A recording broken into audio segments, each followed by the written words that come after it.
Hey YouTube, how's it going? Welcome back to another video. In this video, I want to talk about skin tone dating preferences.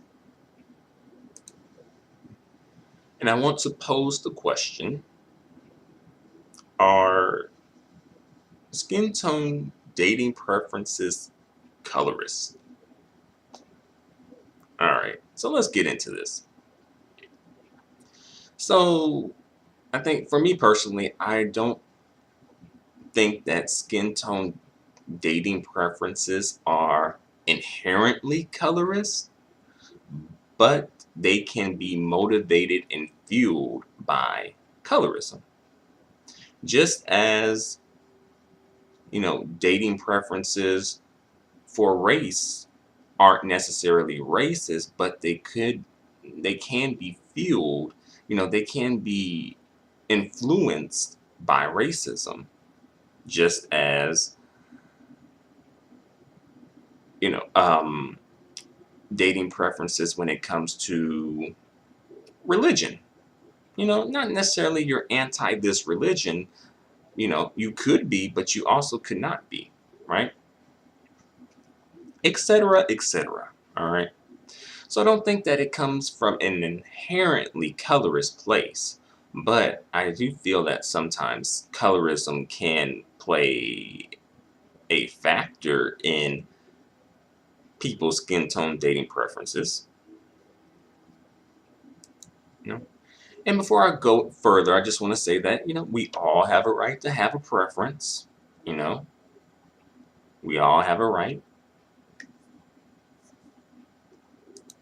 Okay. But in regards to skin tone dating preferences, what motivates this preference? And I think a lot of people don't even realize what motivates their preferences.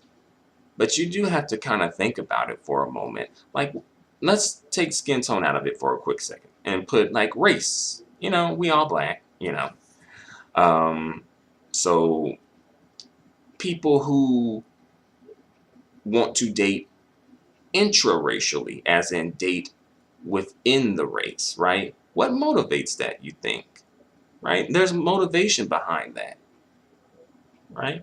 Just as some people who seem to almost exclusively date interracially, there's some motivation behind that. There's some there's something behind that. Something to think about.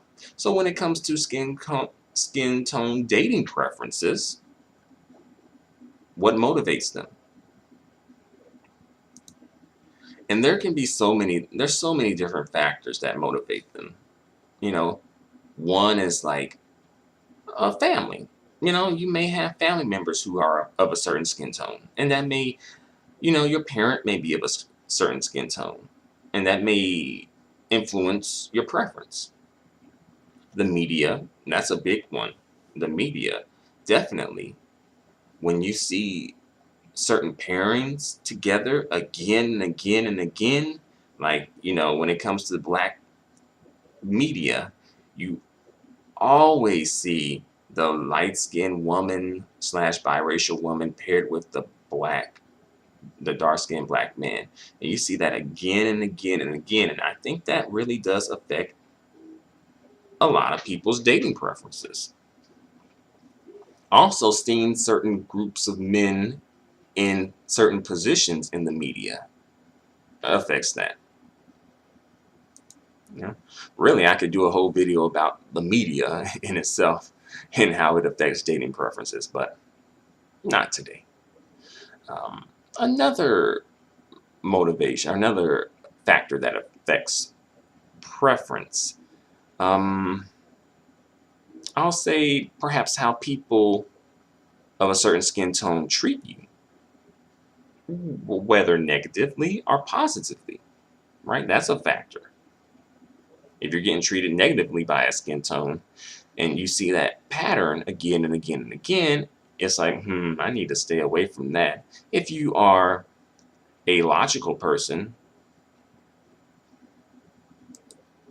after all, only illogical, crazy people would repeat the same thing again and again and again and expect different results.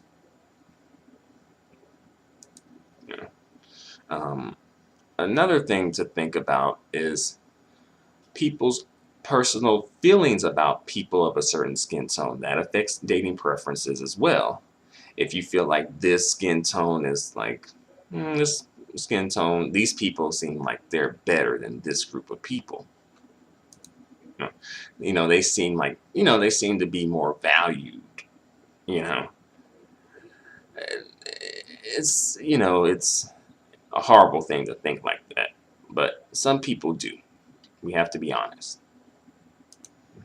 But honestly, I could do probably a whole video on skin tone, dating preference, motivations, but I'm going to try to just keep it to the topic at hand, which is, are skin tone dating preferences colorist? And as I said, they can be. I don't think that they are inherently colorist, but they can be. All right. If you have a preference for someone with the same skin tone as you, I wouldn't think that's necessarily colorist.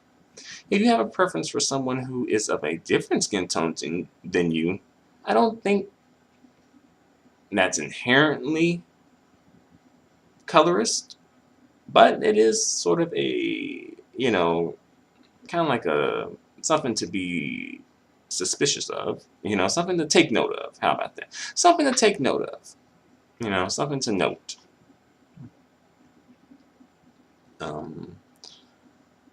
And also, how do you go about expressing your preferences? Too, do you express your preferences in a nasty, malicious, mean way? Where it's like, oh, I like this, but I can't stand that over there. I love this skin tone of person, this person, this skin tone, but I can't deal with those mean ones, those angry, bitter people over there. Dusty. You know what I'm saying. Right. Do you express your skin tone dating preferences in a malicious, negative, harsh way that could offend people? And if so, why? Why do you feel the need to express your preferences that way? That's something to think about too. And I feel like it's sort of like some sort of like pent up anger or animosity, or even in some cases, even like a form of like self-hate in some cases. Like self-hate and hatred, depending on the preference exactly. Versus just saying, hey, I like this. I prefer this, but but that's okay too. It's like if you like ice cream. you know, it's like, hey, I prefer cookies and cream, but you're not necessarily going around saying, I can't stand chocolate chip cookies, or no, I can't stand chocolate chip ice cream. It's horrible. It should have never been made. Typically, no. And even when people don't like, certain flavors, they just tend to say, I just don't like that. They don't tend to like go overboard with it. Although I do wish that people, particularly people in the Black community, would be honest, more honest and upfront about their skin tone dating preferences for themselves. But I understand why some people don't, you know, tend to not be so forthcoming. I understand that, but I do wish that people would. First, I also wish that people would just analyze where those preferences come from. Because some people, I think, have preferences and don't even know where they come from. Which is just it's strange. It's like you don't even know why you like it. But should we, as a community, as the Black community, should we have skin tone dating preferences? Should that be something that's promoted? Well, I don't think it's promoted, but should that be something? Mm, you know, That's something to think about. You know. But thank you very much for watching this video. Feel free to leave a comment. I really appreciate the feedback. Yeah, feel free to leave some comments. Thank you very much. Until the next video, adios and goodbye for now.